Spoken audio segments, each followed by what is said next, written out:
اعوذ باللہ من الشیطان الرجیم بسم اللہ الرحمن الرحیم۔ سورہ روم آیات نمبر 1 تا 10 مجوسیوں اور رومیوں کی ایک جنگ کی طرف اشارہ۔ اس حقیقت کا بیان کہ آسمانوں اور زمین میں اللہ نے جو کچھ پیدا کیا ہے وہ ایک مقرر وقت اور کسی خاص مقصد کے لیے ہے۔ مشرکین کو انتباہ کہ ماضی میں ان کفار سے بھی زیادہ طاقتور قومیں تھیں، لیکن نافرمانی کی وجہ سے ہلاک کر دی گئیں۔ اعوذ باللہ من الشیطان الرجیم بسم اللہ الرحمن الرحیم۔ الف لام میم۔ الف لام میم ان حروف مقطعات کے حقیقی معنی اللہ اور رسول اللہ صلی اللہ علیہ وآلہ وسلم ہی جانتے ہیں۔ اگلی آیات کا پس منظر مجوسیوں اور رومیوں کے درمیان ایک جنگ ہے جس میں رومی مغلوب ہو گئے تھے۔ مجوسی مشرک تھے جبکہ رومی نصرانیت کے پیروکار ہونے کے ناطے اہل کتاب تھے۔ مشرکین کی ہمدردیاں مجوسیوں کے ساتھ تھیں جبکہ مسلمان رومیوں سے ہمدردی رکھتے تھے۔ اس جنگ کے بعد مشرکین نے مسلمانوں کو طعنے دینے شروع کر دیے تھے کہ جس طرح رومی اہل کتاب ہار گئے ہیں اسی طرح ایک دن یہ مسلمان بھی مغلوب ہو جائیں گے۔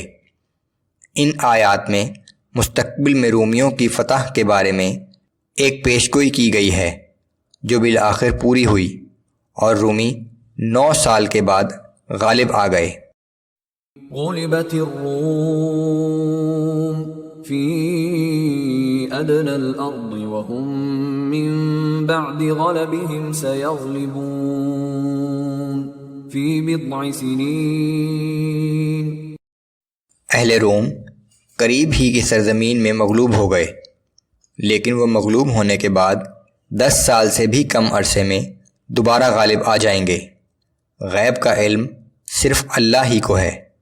یہ غیب ہی کی خبر تھی کہ مستقبل میں اہل روم غالب آ جائیں گے۔ للہ الامر من قبل ومن بعد۔ اللہ ہی کے حکم سے ہوا جو پہلے ہوا اور اللہ ہی کے حکم سے ہوگا جو بعد میں ہوگا۔ وَيَوْمَئِذٍ يَفْرَحُ الْمُؤْمِنُونَ بِنَصْرِ اللَّهِ يَنصُرُ مَن يَشَاءُ وَهُوَ الْعَزِيزُ الرَّحِيمُ۔ یہ وہ دن ہوگا کہ مسلمان اللہ کی نصرت پر خوشیاں منائیں گے اور اللہ جس کی چاہتا ہے مدد فرماتا ہے، اور وہی ہے بڑا زبردست اور ہر وقت رحم کرنے والا۔ وعد اللہ لا يخلف اللہ وعده ولكن اکثر الناس لا يعلمون۔ یہ اللہ کا وعدہ ہے اور اللہ کبھی اپنے وعدے کی خلاف ورزی نہیں کرتا، لیکن اکثر لوگ اس بات کو نہیں جانتے۔ يعلمون ظاہرا من الحیاة الدنیا وهم عن الآخرة هم غافلون۔ یہ لوگ دنیا کی صرف ظاہری زندگی ہی کو جانتے ہیں اور آخرت کی زندگی سے بالکل غافل ہو گئے ہیں۔ اولم يتفکروا فی انفسهم ما خلق اللہ السماوات والارض وما بینہما الا بالحق واجل مسمى۔ کیا ان لوگوں نے کبھی اپنے دل میں غور و فکر نہیں کیا؟ اللہ نے آسمانوں اور زمین کو اور جو کچھ ان کے درمیان میں ہے کسی خاص مصلحت اور صرف ایک مقررہ مدت تک کے لیے ہی پیدا کیا ہے۔ وَإِنَّ كَثِيرًا مِّنَ النَّاسِ بِلِقَاءِ رَبِّهِمْ لَكَافِرُونَ۔ اور ان میں سے بہت سے لوگ قیامت کے دن اللہ کے حضور پیش ہونے کے منکر ہیں۔ أَوَلَمْ يَسِيرُوا فِي الْأَرْضِ فَيَنظُرُوا كَيْفَ كَانَ عَاقِبَةُ الَّذِينَ مِن قَبْلِهِمْ کیا ان لوگوں نے زمین میں چل پھر کر نہیں دیکھا کہ وہ نافرمان قومیں جو ان سے پہلے گزری ہیں ان کا کیا انجام ہوا؟ كانوا أشد منهم قوة وأثاروا الأرض وعمروها أكثر مما عمروها وجاءتهم رسلهم بالبينات.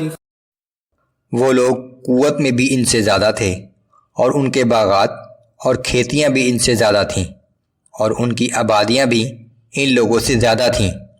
ان کے پاس بھی ہمارے رسول واضح اور کھلی ہوئی نشانیاں لے کر آئے تھے. فما كان الله ليظلمهم ولكن كانوا أنفسهم يظلمون. پھر اللہ کی یہ شان نہ تھی کہ وہ ان پر ظلم کرتا بلکہ خود ان لوگوں ہی نے اپنے اوپر ظلم کیا. ثم كان عاقبة الذين أساءوا السوء أن كذبوا بآيات الله وكانوا بها يستهزئون. آخر کار جن لوگوں نے برائیاں کی تھیں ان کا انجام بھی برا ہی ہوا کیونکہ انہوں نے آیات الہی کی تکذیب کی اور وہ ان کا مذاق اڑایا کرتے تھے.